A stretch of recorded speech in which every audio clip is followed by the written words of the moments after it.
시청자 여러분 안녕하십니까? 헬로티비 뉴스입니다. 첫 소식입니다. 2024학년도 대학 수학 능력 시험이 16일 인천 56개의 시험장에서 치러집니다. 올해 수능에 응시한 인천 지역 수험생은 2만 6천여 명인데요. 수능을 하루 앞둔 15일 예비 소집에 참여한 수험생들은 수험표를 수령하고 미리 시험장을 확인했습니다. 올해 수능은 방역 기준 완화로 코로나19 확진자나 유증상자도 일반 수험생과 같은 교실에서 시험을 보게 됩니다.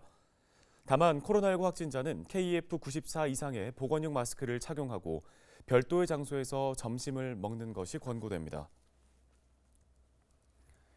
부평 캠프마켓에서 일제가 만든 땅굴로 의심되는 지하시설이 발견됐습니다. 시민단체들은 캠프마켓에 대한 전면 재조사를 요구하고 나섰습니다. 자세한 소식을 송효창 기자가 취재했습니다.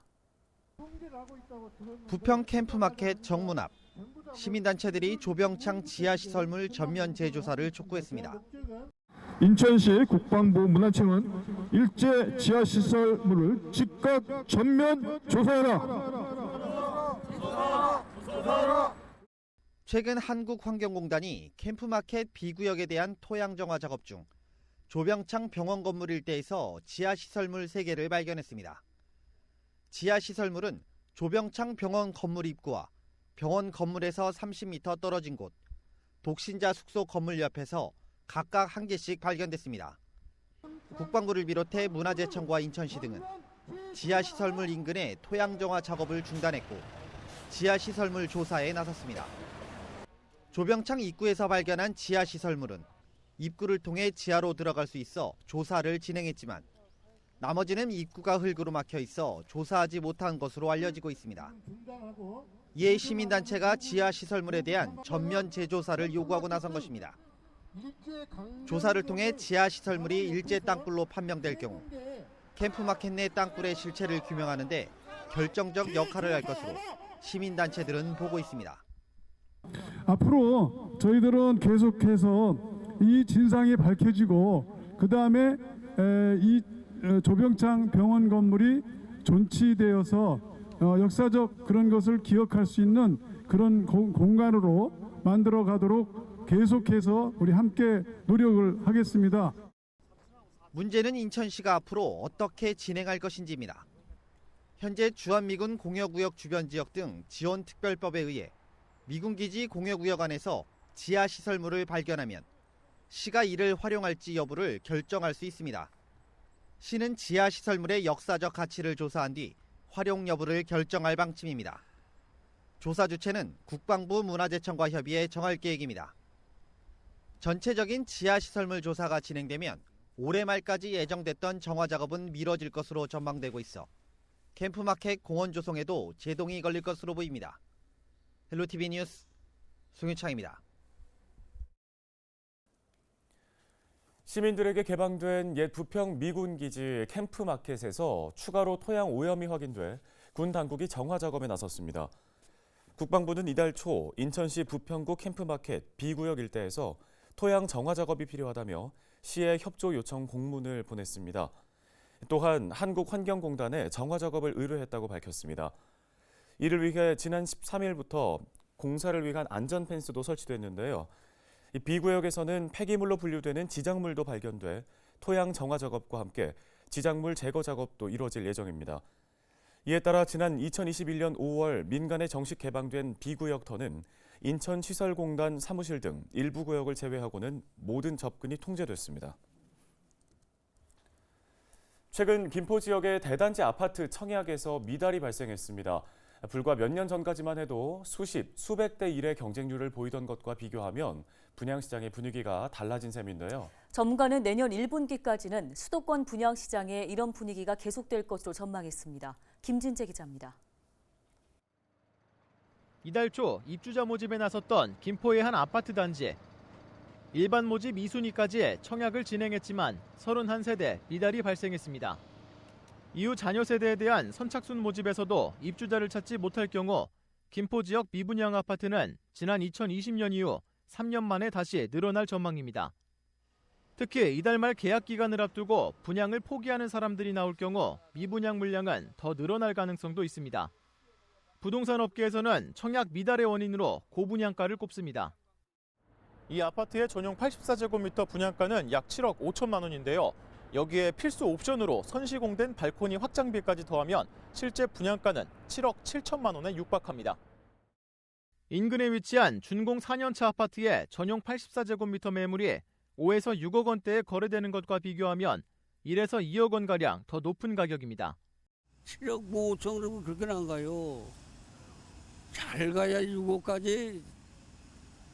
6억에도 여관에서 안 살걸. 당초 지역 부동산 업계에서는 해당 단지의 분양 성패에 따라 일대 집값도 영향을 받을 것으로 전망했습니다. 분양이 성공할 경우 주변 시세를 끌어올리는 효과가 있지만 분양 성적이 저조할 경우 인근 집값 상승에 제동이 걸릴 수 있다는 겁니다. 전문가는 분양시장 비수기에 더해 분양 물량이 지난해 대비 30%가량 더 많다며 당분간 수도권 분양시장 분위기가 좋지 않을 것으로 내다봤습니다. 전반적으로 봤을 때 뭐 김포 지역뿐만 아니라 수도권 그리고 현재 지금 서울권에서도 가격이 높으면 청약이율이 좋지 않은 현상들이 지금 나오고 있기 때문에 내년 이제 3월 달까지는 비수기에다가 물량에다가 해서 시장이 좋지 않을 것으로 좀 판단이 됩니다.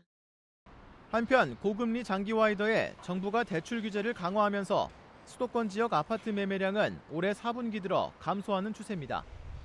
헬로티비 뉴스 김진재입니다.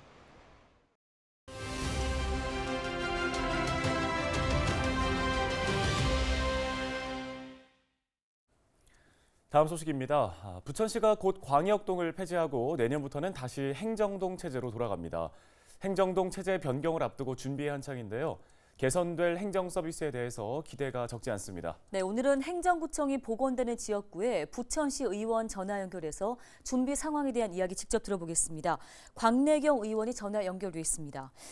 광역동 체제가 이제 다시 행정구와 동 체제로 돌아가게 되는 건데요. 이렇게 되면 어떤 변화가 있을까요?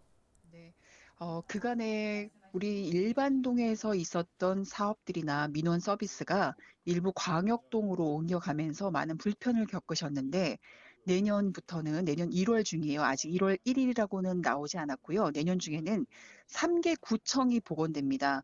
원미구청, 소사구청, 오정구청이 복원되고 그 기존의 동 36개 동에다가 옥길동까지 1개 동을 포함해서 37개 동으로 이제 복원이 되는데 기존의 인감 서비스나 여러 가지 그 행정적인 그 발급받아야 되는 민원 서비스들이 다 모조리 다시 동으로 오고요. 그리고 재활용 쓰레기나 이런 거를 하는 그 발급하는 것도 그전에는 구청으로 그 광역동에 돼 있어서 매우 불편하셨는데 이제는 다 동으로 다시 돌아옵니다. 기존에 있었던 서비스가 다 다시 돌아온다고 생각하시면 되고 거기에 아마 조금 더 좋아진 서비스들이 늘어날 것으로 봅니다. 네, 개선된 구, 동 행정체제에서는 스마트 복지 그리고 안전 기능을 강화한다고 들었는데요. 이 부분은 어떤 변화가 있을까요? 요즘 우리 사회에 가장 그 화두가 되는 문제들이 안전에 관한 부분이고요. 그리고 복지의 사각지대에 놓인 분들에 대해서 얼만큼 더 그 혜택을 돌려드려야 되는지가 우리에게 되게 중요한 문제입니다. 그래서 모두가 잘 살고 행복하고 안전한 곳에서 살기를 원하시는데 이번에 개선되는 스마트 안전복지는 우리 부천시가 개발한 스마트 앱에 그 전화기에다가 앱이라고 하는 그 서비스를 하나를 깔고요. 그것을 통해서 모두가 함께 공유하는 시스템으로 어려운 사람들이 있거나 어려운 일이 생긴 거나 도움이 필요한 일들이 생겼을 때 그 앱에 공유를 하면 글을 올리면 그곳을 통해서 우리가 도움을 주어야 하는 부서들에게 전달이 되고 그곳을 또 통해서 도와줘야 되는 분들에게까지 어떤 복지 서비스가 함께 이루어질 수 있도록 그래서 함께 정보를 공유해서 그 마을마다 생기는 어려운 일들과 어려운 분들을 함께 살피고 돌볼 수 있는 그런 시스템이 됩니다. 동과 구청과 시가 관련된 부서들이 함께 연계가 되어서 그 마을을 돌본다는 측면에서는 조금 스마트 도시로 가는 거에 대한 하나의 기초가 될 것으로 봅니다. 네, 끝으로 부천시의회에서는 광역동 폐지를 앞두고 시민의 편의를 위해서 어떤 점들 준비하고 있는지 설명해 주실까요? 지금 우리 부천시는 이제 11월, 12월에 내년도 예산을 지금 세우고 있습니다. 내년도 예산을 시의회에서 그 심의를 한 후에요. 여러 가지 아까 말씀하신 그런 복지 측면에서의 행정적인 부분, 또 기능적인 부분, 그리고 시민들이 좀 더 편리하게 사용해야 되는 여러 가지 사항들을 좀 더 보완하고 있는 중인데 구체적인 부분은 아직 의회에 보고가 전달되어 있지는 않습니다. 다만 기존에 받았던 서비스보다는 훨씬 더 상층된 그런 서비스가 지원되도록, 그리고 스마트 안전도시로서 복지도시로서 그렇게 안정적인 추진이 되도록 저희도 예산도 확보하고 그 예산이 잘 쓰여지도록 지금 심의 중에 있습니다. 더 노력하겠습니다. 네, 알겠습니다. 오늘 소식은 여기까지 듣겠습니다. 부천시의회 광내경 의원이었습니다.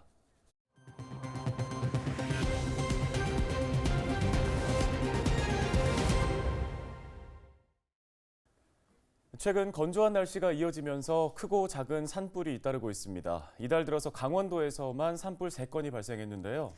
특히 요즘 같은 날씨에는 작은 불씨라도 자칫하면 큰 불로 번질 수 있어 각별한 주의가 필요합니다. 정승환 기자입니다. 갈색으로 변한 산등성이에서 연기가 피어오릅니다. 지난 9일 인제군 북면 용들이 설악산 국립공원 일대에서 불이 나 2시간 30분 만에 꺼졌습니다. 이달 들어 강원 지역에서 발생한 산불만 3건, 축구장 6개 면적에 해당하는 4.17헥타르가 불탔습니다. 최근 건조한 날씨가 이어지면서 산불 발생 위험도 커지고 있는데 강원 지역은 지난 13일 동해안을 시작으로 곳곳에 건조특보가 내려졌습니다. 주택가가 인접한 곳에 자리한 춘천 봉이산입니다. 건조한 날씨가 이어지면서 낙엽이 바싹 말라 손만 대도 쉽게 부서지는데요. 이럴 땐 작은 불씨라도 닿게 되면 큰 불로 번질 수 있습니다. 실제로 매년 장마철을 전후로 크게 줄어드는 산불은 가을철부터 급증하는 것으로 나타났습니다. 산림청에 따르면 지난해 8월 0건이었던 전국 산불 발생 건수는 9월 11건으로 늘었고 10월엔 24건, 11월엔 47건으로 크게 증가했습니다. 올해도 상황은 마찬가지입니다. 지난 8월 산불은 1건에 불과했지만 10월 들어 13건으로 늘었고 이달 들어선 지난 13일까지만 6건이 발생했습니다. 가을철 건조한 날씨 속에 산을 찾는 사람까지 많아지면서 화재도 덩달아 늘어난 겁니다. 최근 3년간 산불 발생 원인을 살펴보면 입산자 실화가 3분의 1 이상을 차지했고 논밭이나 쓰레기 소각이 그 뒤를 이었습니다. 산림 화재 원인으로 여러 가지가 있겠지만 사람들의 부주의에 의한 화재가 많이 발생하고 있습니다. 특히 농사철이 끝나고 농사 부산물과 쓰레기를 태우다가 산불로 번지는 경우가 종종 발생하고 있습니다. 산림청은 화재 예방을 위해 입산 때 화기 소지를 금지하고 산림 100m 이내 불법 소각을 하지 말아달라고 당부했습니다. 영농 부산물 같은 경우도 임야에서 100m 이내에서 해서 산불이 발생됐을 경우는 이제 사법 처리가 되고요. 100m 이내에 이제 불 피우는 행위 자체로도 이제 과태료 부과 대상이 됩니다. 산림청은 다음 달 15일까지 산불 조심 기간을 운영하고 불법 소각 행위 등을 집중 단속할 방침입니다. 또 산불 예방을 위해 영농 부산물 파쇄와 화목 보일러 사전 점검 등을 적극적으로 추진할 계획입니다. 헬로티비 뉴스 정승환입니다. 인천의 한 아파트에서 화재가 발생해 4명이 다치는 등의 피해가 났습니다. 지난 14일 오후 7시 27분쯤 인천시 연수구의 한 아파트 15층에서 화재가 발생했습니다. 이 불로 같은 층 내부에 있던 4명이 연기를 흡입해 인근 병원으로 이송됐으며 생명에는 지장이 없는 것으로 알려지고 있습니다.